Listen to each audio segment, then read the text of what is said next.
Welcome! Sometimes I start in songs, sometimes I start in other ways. Welcome back to the Sexton, everyone. You are here with your hosts at SheWolfLauren and at Camille Missbach, aka your Den Mothers on Instagram at the Den Mothers. Wow. Yeah, so welcome back to episode number 14.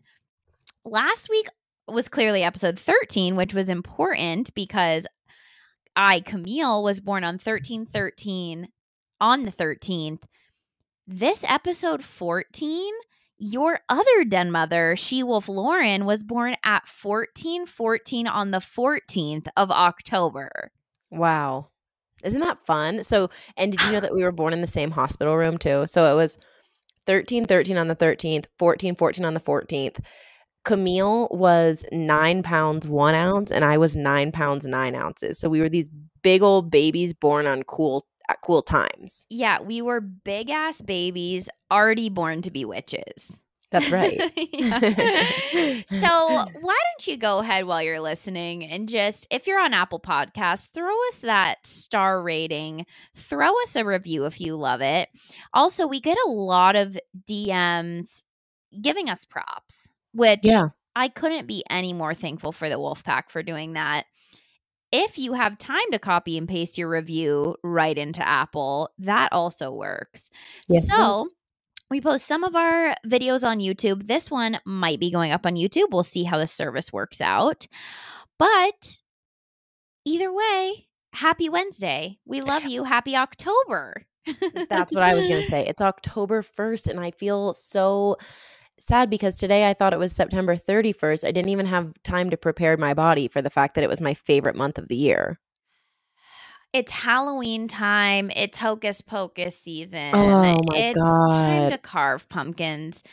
Get those slutty costumes ready. And it's time to celebrate my life. And I am so excited about that. Lauren's birthday month. So welcome back to the Sexton. We love you. We love you. We're so happy you're here. Today's episode is going to be good. Yay. Ow, ow, ow. Wow. That's normally my thing. Yes. We're a little bit off today, and I could tell you were forgetting because Lauren's Wi-Fi is a little bit shaky. You want to tell everyone where you are, Lauren? Yeah, I'm in a little town called Big Bear, California. And I'm so excited because truly fall is my favorite. And so Shane and I no longer have leases. And I say this on almost every episode, but we just decided to come up to the mountains for a month. And I'm so excited because I discovered that on our actual street, there is a hiking trail. Like it goes straight into the forest. And so we're like taking Momo on off-leash hikes and just having so much fun reconnecting. I did Hape last night and he played the drum for me. Then I threw up. Like it's been weird and for great. some reason, I knew you would mention that you vomited. Okay, I only throw up like once every 10 years. Yes, me too. And I was going to say, I threw up after like randomly drinking beer at this party, and I felt like I had to tell everybody because it's so rare that I vomit. And so it was like, I couldn't stop telling people that I vomited. I was like, I threw up. Isn't that crazy? And most people are like, no, that's super normal. Like people vomit. And I was like, no, but you don't understand. I wasn't that drunk. I wasn't even drunk at all. And I vomited. And they're like, okay, that's gross. Thank you. Dude, I threw up yesterday, and it wasn't just like a little bit. I was like, I had to pull over. Okay, so I was like kind of nauseous. He played me this drum circle, and he's so good at it. It's literally, he's like the coolest shaman man ever. And so I'm like laying on the ground, writhing in pain, going on a journey, basically, like blasting off into the universe. And I got up from home. I was so nauseous. But I wanted really bad to go to Indian food. Anyway, this is a long story just about me vomiting. But I had to pull over on the side of the road because it's really windy up here. And I was just in my heels on the side of a cliff, like on the mountain, just yakking. And it was so good. I don't know. It felt really good to just purge. I hate vomiting. So that doesn't sound good to me. But it probably was really good for you, Lauren. It was a release. It was a release, if anything else. So my week update is going to be short because Wait, was that my week update? Well, we're not doing a week update today. I just wanted you to tell everybody where you were, and you just threw in that you threw up. Oh. Got Today, it. we're not doing a week update because our last episode was about mantras and BJs. So we both asked questions on our Instagrams. So instead of doing a week update, Camille, am going to do some funny BJ stories or potentially quick questions we can answer that people wrote in. And then Lauren is going to go through the mantras that people wrote in that they have. So, Yeah. shall I start, Lauren? Yeah, I think you shout. And I just have to say that I think it's awful that we're not doing week updates. Okay. Well, everybody gets a week update every week. So Okay. we'll maybe do one another time. Okay. I wrote in and said, do you have any funny blowjob stories, comments, questions? This person said, the drunk gagged and vomited tabbouleh from my kebab all over his penis. Oh my God. Uh-huh. Oh my God. Uh-huh. Stop. Yeah. The drunk tabbouleh. Dude, if you're going to throw something up, it might as well be tabbouleh. It's like the best thing you've ever had. Dude, I cannot think of things worse. He probably, I'm just going to say this, writer number one, is that he probably thought it was hot that you were that committed. Yeah. I mean, I know that the people in my life would have probably liked that. Yeah. Okay. Story number two. My jaw locked when I was giving this guy head. Yes, his pee was that big. I thought we were going to have to call 911. Oh my I God. luckily got it unstuck and he had no clue. So scary. Oh my God. So her jaw just locked open like Okay, I don't know if anyone has had lockjaw, but I have this thing where I have a pretty big mouth and I used to put things in it. And one time this was like a traumatic experience for me. Damn. Was walking with my little group of friends and I had a tennis ball and I was like, I bet I could fit this in my mouth. And when I put it in there, it was like, oh. And it got totally locked up. Imagine the most open mouth.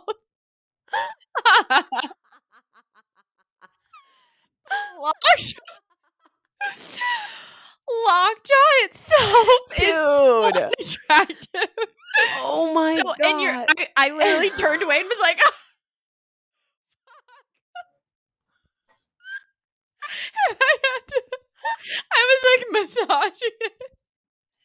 It eventually did go away. So I can only imagine how nervous you would be if you feel it coming on in your giving head. Oh my God. Oh my God. Oh I just imagine my God. with your big mouth just like it was so locked up. Okay, so writer number two. I'm so sorry that happened to you. It's also a hilarious story. Oh my God, Camille. Oh my God. Okay, I got two responses that said, okay, I got one response that said, first time I ever gave head, I took my mouth off too soon and it shot up my nose. Someone else said one of the first times I thought they were done and got jizz in my eye, stung for 3 days. Oh my God, 3 days. That's some acidic jizz. Yes. Okay. So this one, my aunt got me a blowjob helper as a bridal shower gift. We decided to try it out, and I don't know how, but I accidentally bit him so hard. Let's just say ruined the moment. Oh my gosh. And then I have one more. It said, giving BJ to my guy for years. Just watched BJ porn, and now I'm insecure about my skills. Oh. Okay. We sort of talked about this last episode. Yeah. What I want to say is don't be insecure about your skills, but if you see something and you're like, that's not something that I do, why don't you give it a try? Yeah. And then bring it up to your guy. I mean, porn, honestly, in some ways, it can show you fun things. Like, I've watched porn before and then, like, decided to try new positions. Like, it does show some pretty funky things. So if you're seeing one and you're like, it looks like he really likes that, well, just go ahead and try it. Try it on for size. I mean, like I said on last episode, I was really into the neat blowjob style. I thought that like that was the thing.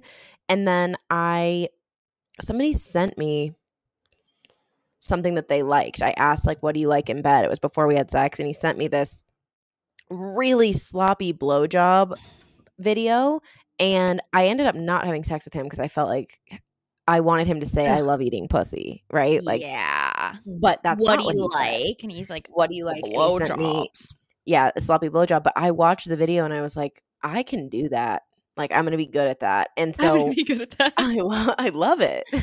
I'm gonna be good at that. Yeah, I mean, it's good for practice. It's always fun to switch up and do a new move or two. So do it, and then after, when you're hanging out with your partner, just say, "Hey, I tried something new." You can even say, "I saw this in porn and thought it was really hot, and I tried it on you. Did you like it?" Like, I feel like they'd be like, "You watched a blowjob?" Right. I think they'd be really excited about it. Yeah.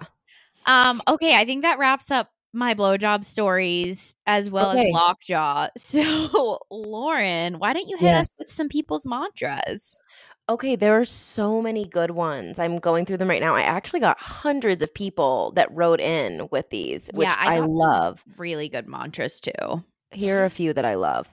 I love what's meant for me won't pass me by. Somebody wrote that in, and also that's one of my favorite mantras. Another one is, bitch, you doing a good job, to the tune of the TikTok. Oh my God. That's funny. I like bitch, that. You doing a good job. Bitch, you doing a good job. I love that. Okay. This one says, take up fucking space. Like, just take up space. If you need it, take it. Self-awareness without action is only self-destruction. Man.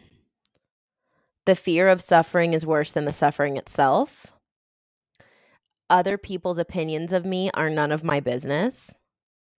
You know, this is actually, I think I'm going to write a blog post and just write a bunch of these, because these, you don't know how they're going to affect you. I love this one too. If I'm feeling very anxious, I ask myself, will this matter in 5 years? There's so many. Man, I got a good one like that too. I like this one that I got. Feel, don't respond. Ooh. Yeah, it's kind of like, think deeply before you express. Bad news is this is temporary. Good news is this is all temporary. That's from Maria Luisa. We're going to see her soon. I like this one. I am free. I love that. Oh, I actually like this one for people who are working. I know I'm coming in on these too, but I really liked just a few that I got. This one says, man, I really wish I would have done this during work, because I feel like it could have helped me with my stressful situations. Is anyone going to die or be hurt if I don't do this right this second? Ooh. Yeah. Wow. This one says, don't play to be happy and play. I like that one. I like not playing to be happy. I really like the one you just said, Camille. Is anyone gonna hurt, be Is hurt, anybody or die going to die or be hurt if I don't do this right this second? Yeah. Man, I love that. I feel like it takes a lot of pressure off. Okay, so hang on, I'm going to go back and see if we have. Oh, I love this one. We become aware of the void as we fill it. So, like, as we're healing, we become more and more aware of our suffering. And, like, I love that. I really love that too. Okay, I think that number one, I just want to thank everybody that participates in everything. Like, Yeah, me it's too. really, really fun to like read the stories, get the DMs. Yeah. It's just, it feels really good. Yeah. It's exciting, and it's something so beautiful about social media.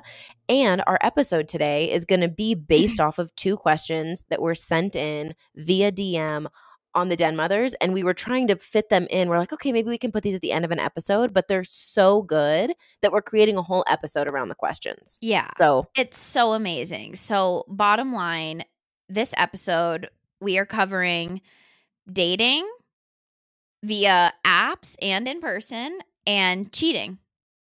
yeah, Yeah. via apps and in person. Yeah, exactly. Yeah. So, we're going to start the first one, and I'm just going to read out the question, and then we can kind of talk about all the things. Okay. All the things. Okay, one question I have for you is, how do you recommend meeting people to date without using a dating app? I'm not a huge fan of the apps and would rather meet someone in person, but it seems like men don't take initiative in person anymore, and I am pretty introverted, so I'm nervous to go up to them. I would love to hear your advice on this. I love this question. I love this question so much. Can I just give a little snippet of advice before we jump in? Please. I gave this to a girlfriend lately too. She was ready to start dating and wasn't into dating apps. But what I told her is do both. I feel like if you get on dating apps, you're putting into the universe that you're open to dating right now. So it's also a really good way to just go on some fun dates, like see what's out there. Even if you want to meet someone in person, like I don't know how much time you have, but it's really nice to just go on dates. Like people don't do that anymore. People Mhm. try to wait and meet somebody in person, and then you're dating just one person. It's like, I feel like going on those kind of more of like the quick dating is just a Mhm. good way to get introduced back into the dating scene and open up all possibilities for meeting people, because right now also a lot of people do meet on dating apps. Well, I have 2 examples of this, and I also want to talk about a few things. Yeah. The first is how to write your dating app. Yes. The second is why it's okay to be open to dating apps. And the third is 2 stories of successful dating app experiences. Okay. So the first one is I was on a boat with my friend Gala darling. She's amazing. Mhm. And she was talking about how she was going to write a book about 100 dates from dating apps. And she met her now partner on her 51st date. Oh So my like God. she couldn't Like the keep movie. going on dates because she was like, well, this guy's amazing. So like it was so cool for her. And I met him. He's wonderful. She's wonderful. Like they really have such a great thing. And that was because it was in 2020. Like that was the only way to date, really. Yes. And I met Shane on Hinge. Can you believe that? Like I hate saying that because I was not a dating app person either. I literally jumped on a dating app. Shane was one of the first people that I connected with. And then we realized we had all these mutual connections. We had mutual friends that we had just been like passing ships in the night. And I don't know if I would have met him. So just because you're meeting somebody on a dating app, like connection is real in person. And I think about this too with social media. Like people shit on social media or say like they're not social media people, they're not into it. Okay, that's great for you. And also, almost every single one of my closest friends I met on social media. Because when you meet somebody in person, if they are who they say they are on the dating app, if they are who they say they are on their social media, really beautiful connections can be fostered. Yeah, I think so too. I know a lot of relationships where people have met on dating apps. So Yeah. I would just push for that. So Lauren, you coach people through this. How would you say to set up your dating app to be successful in dating?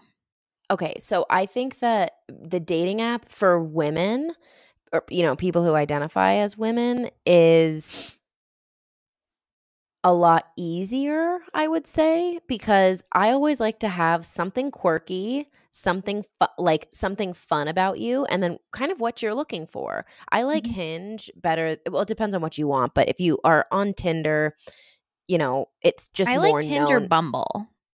Oh yeah, I never did Bumble because I I like like to Bumble. be pursued. Mm. So I don't I like Yeah, I think Bumble Hinge is a big actually. one.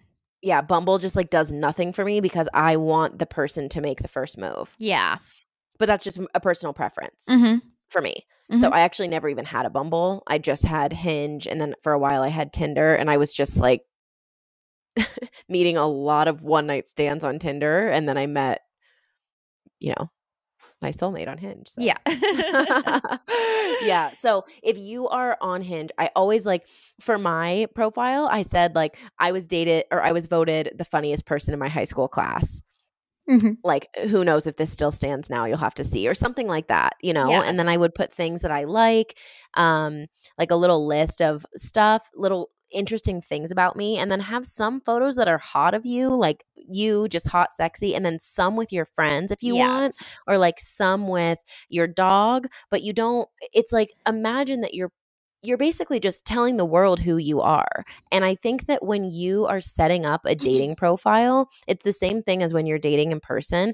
If you meet the person that you're supposed to be with on a dating app, it's not going to fucking matter what your dating app actually says. Like, Yes. there is a piece of that that's like, just like what one of the women said on the mantra just now, what's meant for you will not pass you by. So when Mhm. you are making your dating app, go into it with the assumption of like, if my person is on here, I'm going to meet them. Like, I'm Yes. going to find them.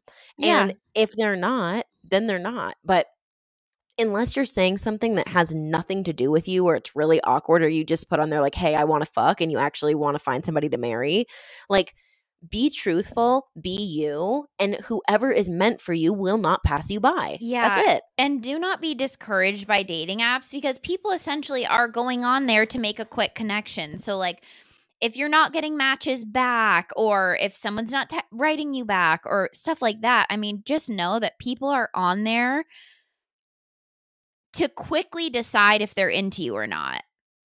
Yeah. So keep your mind open, and you get the opportunity to do the same. So, like, Lauren and I have talked about this before, but like, there are certain things people could say that I would just immediately not respond, or like not Right. like anything really about like sports, like asking you about their sports team, like that would be an immediate no for me. But that's also kind of why the apps are so great. Like, you can really, like, if somebody has a million pictures of them just fishing, like, no, I'm probably not going to be dating them. Right. Okay, so for me though too, I want to honor that sometimes, like, I have this weird thing about being too on the internet. Like, I don't know if it's because of the social media platform that I have or whatever, but I don't like my energy sometimes to be spread too thin, and I would be able to tell in my own body when being on dating apps was toxic for me. Like, if I Yes. was just going through a bunch of people, or it was like getting in my head about people not talking to me the way I wanted to be talked to, people not like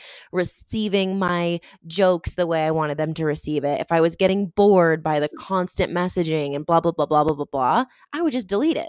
Like, you can just download it and Same. delete it as many times as you want, or Yes. pause your app, pause it. No, it won't show you to more people. So, it is interesting because once I turned off my dating app, because when Shane and I met, obviously we were friends. Well, Yeah. not obviously, but we were friends. So I was still on dating apps. You know what I Mhm. mean? And kind of the second that I decided I was no longer into them and that I was just going to run into my person, Shane and I fell in love. It was so wild. But that, you get to decide that too. You're in charge. You're in charge. Yeah, which feels really good. So Yeah. let's transition though into, if you're not into the dating apps, how to meet people in person. Yeah. Man, I mean, I met my husband outside of a bar at 2 a.m. Yeah. We weren't even at a bar together. And it was actually after I watched the vulnerability video by Brene Brown, because I Hmm. realized that I wasn't ever really leading with my heart. I was more introverted and wanted guys to pursue me. Right. And I felt like when I pursued guys, they would kind of deny, or like just not Mm, really be into it. But we sort of want to roll this into like rejection is a really good, beautiful part of life. So Right. it really is about just making an effort. Like, I'm not sure exactly what you're into. I actually have a friend who's really good at this. Like, if she sees someone she's into, she'll just go up and ask them out for a drink, which Yeah. if if you're feeling like men aren't pursuing and you are wanting to take the role on that, I would just, I mean, I don't know, any gym, any place you're around people. I mean, I don't know. I don't really know how to meet people in person other than doing it at bars and stuff, because that was kind of more my scene when I was dating. Okay, I will step in here because I think I'm really good at meeting people in public.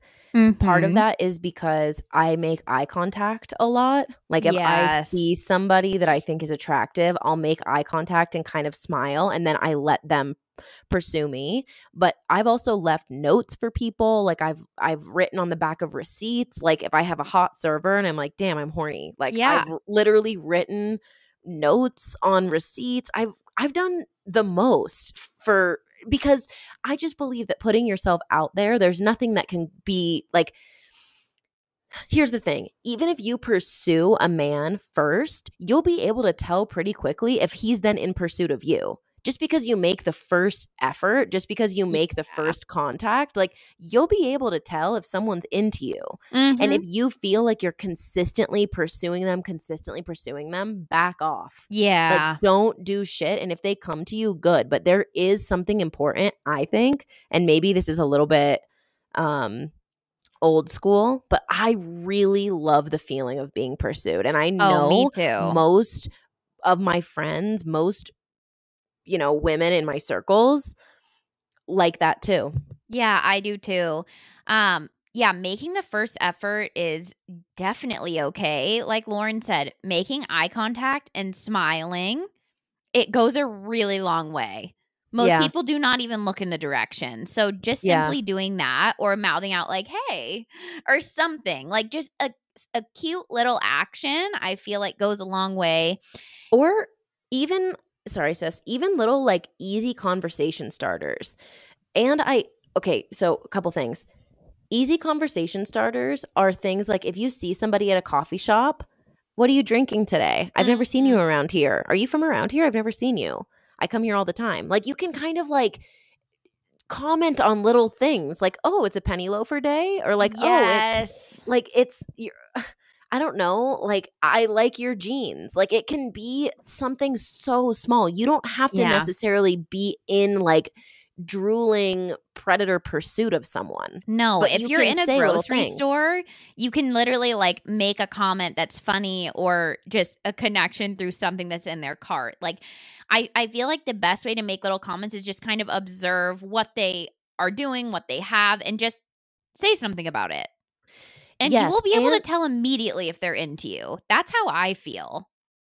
yeah, I feel like you can tell. And also, if you are wanting to be pursued, let your body language show that. I think a Mhm. lot of times chicks are like, I want to be pursued, and then they're just sitting in a corner with resting bitch face. And it's like, well, geez, it's so intimidating. Or Like, like in a grocery line with like their arms crossed, completely closed off. yeah. Yeah, like if you want to be pursued, have your head up, have your shoulders back, like look like a hot commodity. You know what I mean? Even if you're not feeling great or even if you're a little bit more shy, like that's an easy way to just open yourself to love, open yourself to the universe. Because what we're really saying when you're saying you're ready to date is you're ready for love. Right? So open yourself up to love physically. Pull your shoulders back. Let your heart shine through. Maybe Yes. wear some clothes that are just where you're feeling yourself in them. Mhm. Like when I was ready to date, I literally was just looking hotter when I would leave my house, like, because it Yes. wasn't for other people, it was for me. Like, Mhm. I know that when I have mascara on and my eyebrows are done, I just feel sexier. Like, I'm more available to be fucked. Yeah. I don't know, in the world. Yes. So, So that to also now me. that everything's opening back up, man, if you're like in bars and stuff and you see like a hot guy, but he's with his friends, I would just go up and try to make friends with the friend group. That's me Wow. going up and just being like, okay, you guys, what are we doing tonight? Just like Yeah. something really funny. And then Yes. they're like, who is this chick? And you're like, are we drinking? What are we drinking tonight? Like anything doing like a cute, like, okay.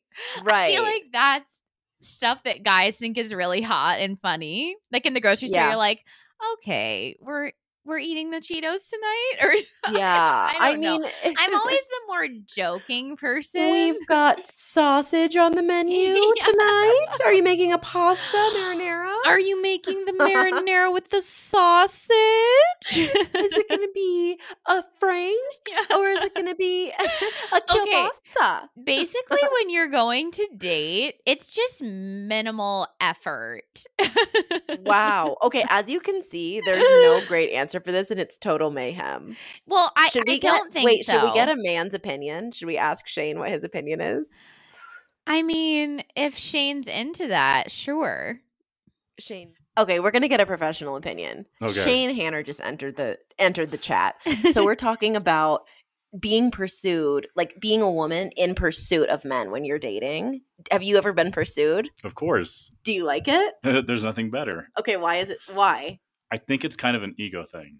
It's like it's hot. It's hot. Well, for one thing, there's nothing more attractive than a confident woman. The same way women are attracted to confidence, men are attracted to confidence. And if a woman approaches me, I know right off the bat that she knows what she wants. Wow. Okay, Lauren, ask Shane what he would be looking for if someone would say something to him, what he would be looking for. Or like what would be something cute he could ask, they could say. Okay, what are some of the things that women have said that you liked? Or like something cute that somebody could say if they're in pursuit of a man? I think it's literally when they've just walked up to me and said that they find me attractive. Really? Yeah, or wow.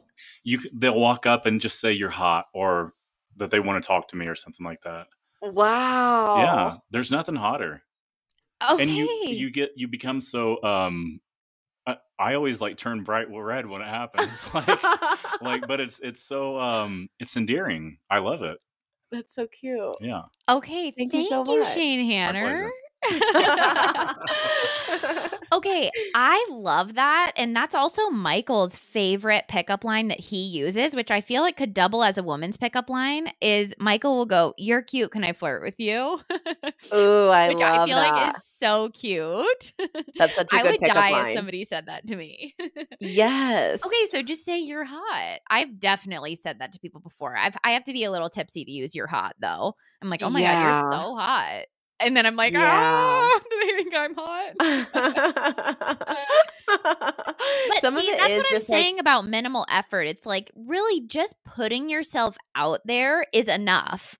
Like just saying, and just also recognize everybody in life gets rejected. My favorite thing to think about when you're pursuing someone is the worst case scenario is you just never see that person ever again. Right. So they reject you and they laugh in your face and then you never see them again. You never see them again. So it's actually the best case scenario because putting yourself out there isn't so hard when you think about the fact that you just might never see them. Yeah. And I think too, like, it depends on where you are in your life too. Like when I first started dating after my last relationship, I had never dated as like a bald chick before. Like I had always had hair.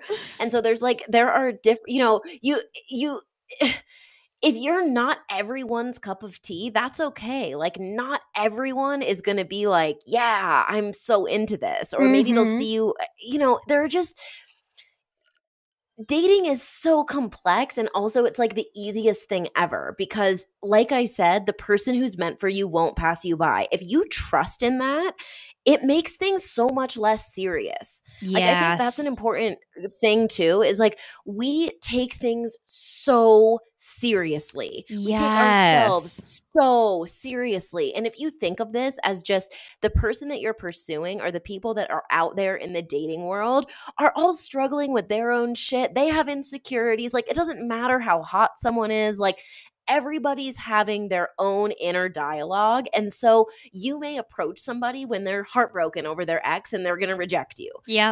You might approach somebody and they're like, oh, sorry, I'm married. Or, oh, sorry, I'm just not attracted to to you. Yeah, You know, and like, that's okay. It's the same as you wouldn't be attracted to every man who's coming up to you. exactly. Yeah. So I think that, just allowing this to be fun. Like dating, it might seem annoying. It might seem like, ugh, I'm so sick of going on dates with all these idiots.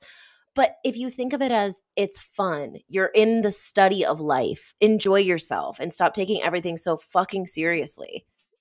And that's exactly how we're going to wrap up that session. Thank you so much, Mrs. Lauren McNasty. Oh, thank you, Camille, Miss Missbach. Okay, so our second section of this podcast is based around the following question. Okay. My boyfriend of 2.5 years has been going to strip clubs by himself and getting lap dances. He's been lying to me and just told me the truth. It was completely left field. I'm not really okay with it. Is this cheating and what should I do? I just want to start by saying that cheating for everybody is different. And it is based on parameters you've set in your relationship and also just the way you feel in your heart. So to answer your question, is this cheating? If it feels like cheating to you, then yeah, I would just say that's cheating. If it feels like disrespect, if it feels like something that goes against how your relationship was set up at the beginning, then yeah, for you, it's cheating. Yeah, I mean, even if we don't, I think that we can use the word cheating and expect it to be like a blanket statement, but it is a subjective thing, like you were just saying. But and I will say something that is not subjective, it's very objective in this case, is that regardless of whether or not you want to identify that or categorize it as cheating, it sounds like it's absolutely a betrayal of trust and the boundaries that are set in your relationship. Like, yeah, no matter what, the lying for me is what is just absolutely not okay.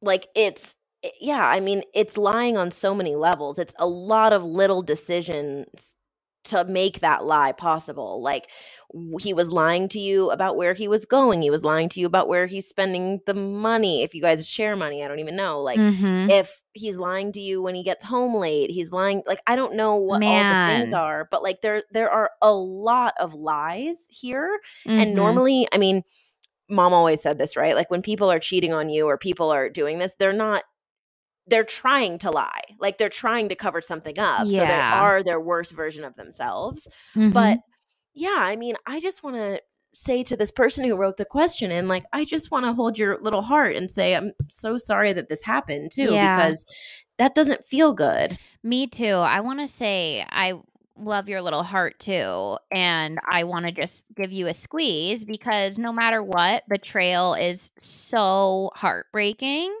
And so many of us have been there. I want to say this, and I actually heard Bianca Taylor say this.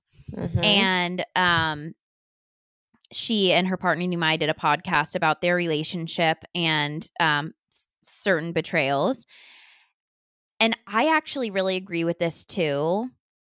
If in your heart you feel you've been cheated on, so for you, that's this scenario. You said you're not okay with it. I would, even if you plan to get back with the person, break up with them. Because to me, and she said the same thing on the podcast, Bianca did, it shows them that the boundary has been crossed and that is not okay to you. It doesn't matter if it's for an hour. It doesn't matter if it's for a day, for a week.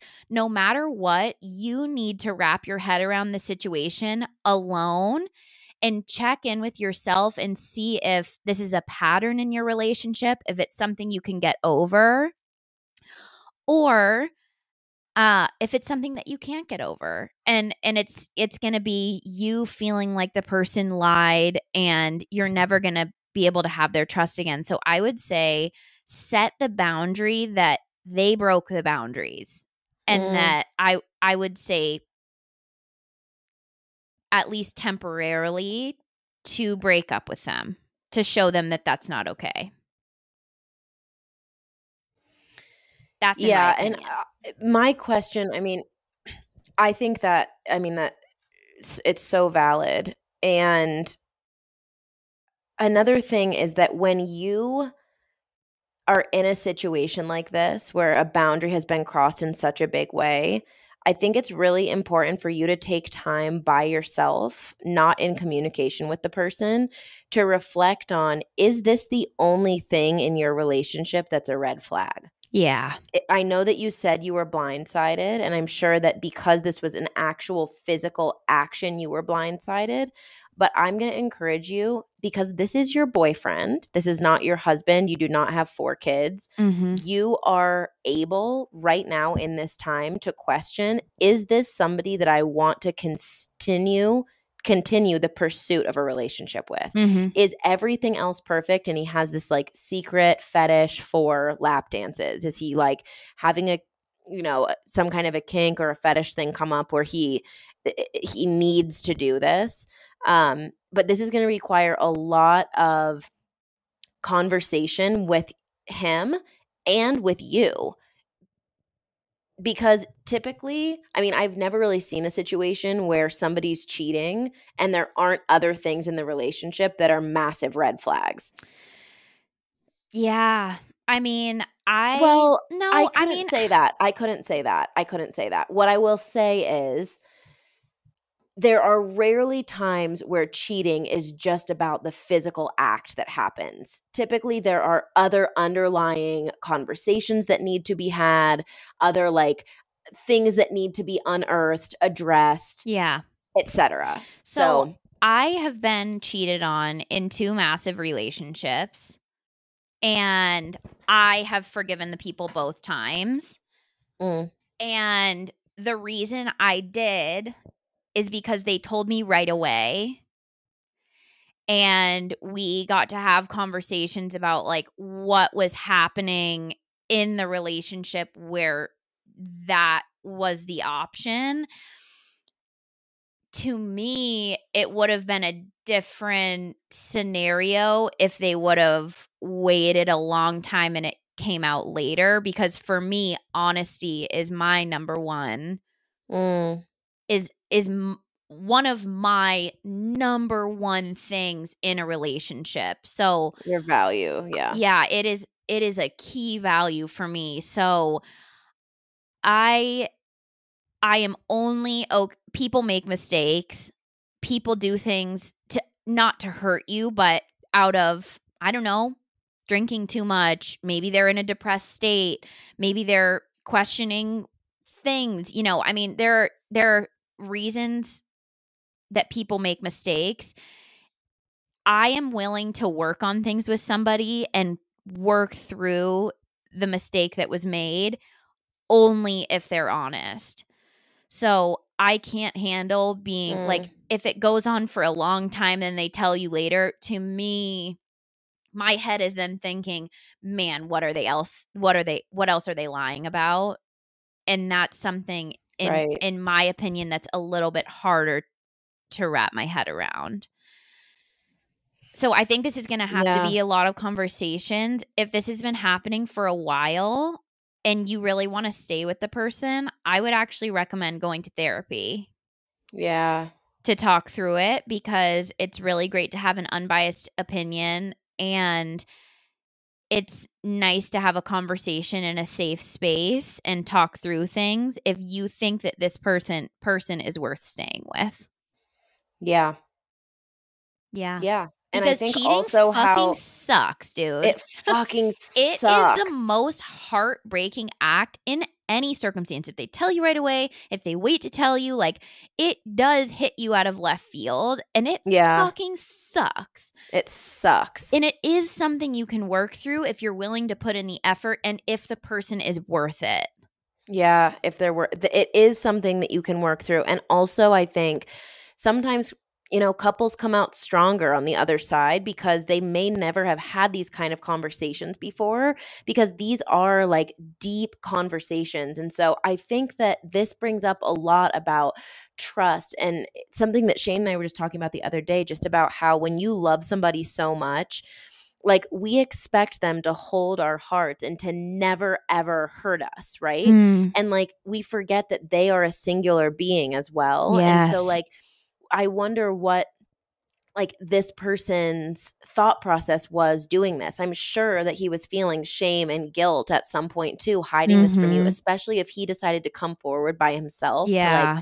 say something about it. So there's just so much here. And I think something that's really important for you to know too in this is trust yourself. Yeah. Trust yourself, because when you're in a situation where you're rebuilding trust within a relationship and choosing to trust another person, we can forget that like there is no right answer. Yes. Like for you, you get to trust your intuition and you get to trust yourself and stand by that decision until it either continues to be what you chose or it doesn't. And so if you are going to choose to stay with this person, then choose that. And in pursuit of that, try not to bring this up in a year and throw it at them during, or if you've healed from it and if you feel healed as a couple, if you are in the back of your head like, oh my God, this is something that I'm going to use against them all the time, like this is an opportunity for you to really question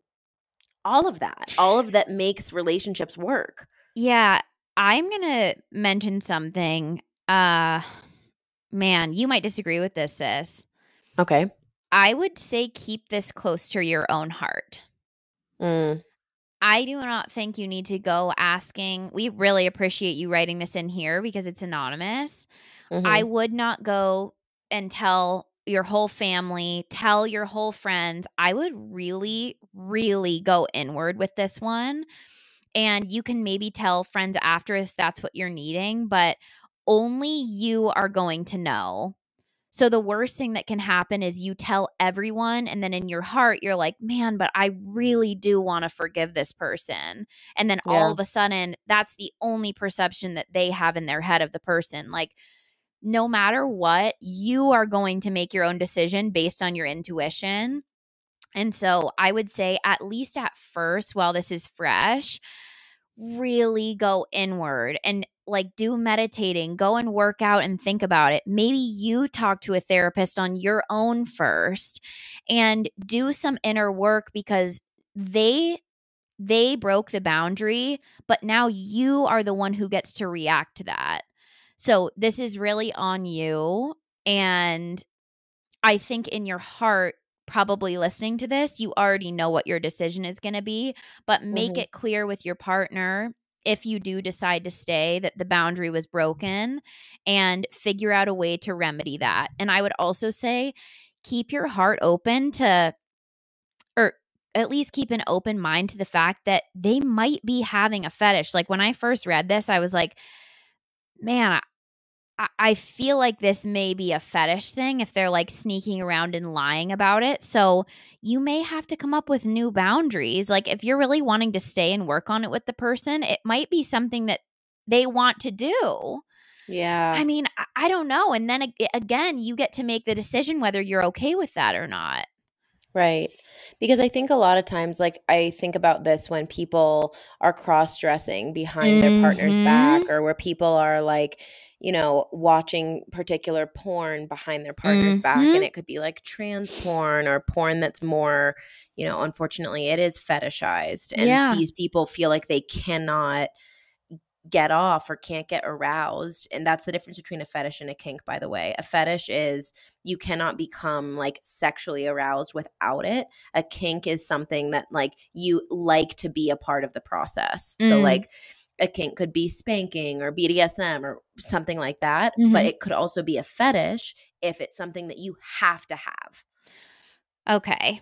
So anyway, I just wanted to make that. Yeah. No, that's clear. a very good distinction. Yeah, I think there's and there's just a lot here because I think people are worthy of second chances. I think people are worthy of love. I think that a lot of our wounds show up when we do things like cheating. So this is going to be something big for you two to work through. And I really wish you the absolute best on it and hope that you got some insight today from us. Yeah, me too. And honestly, I'd really love to know what happens.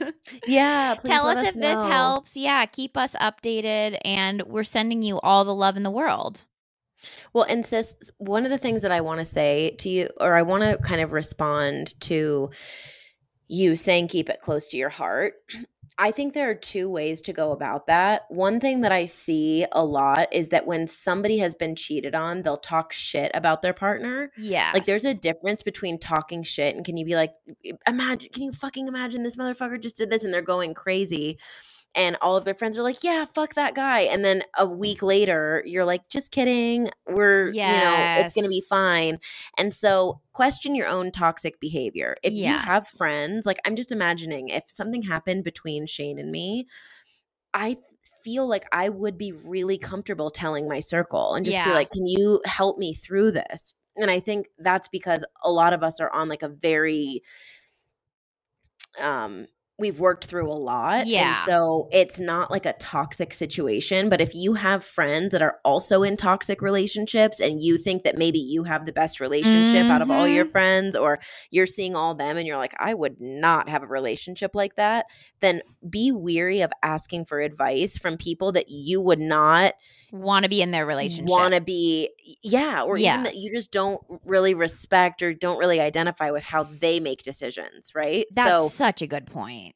Yeah. Such a good point. But if you do feel like you have the support of the friends and they can actually help you like talk through the situation like what we're doing right now, then you could bring it to your friends. You can bring it to your friends. But yeah, I guess that is a good distinction to make. Toxic friendships or behaviors versus support, needing support. Versus support. Because support is really great when you're in a situation like that, to lean on people that you truly feel have your best interest at heart.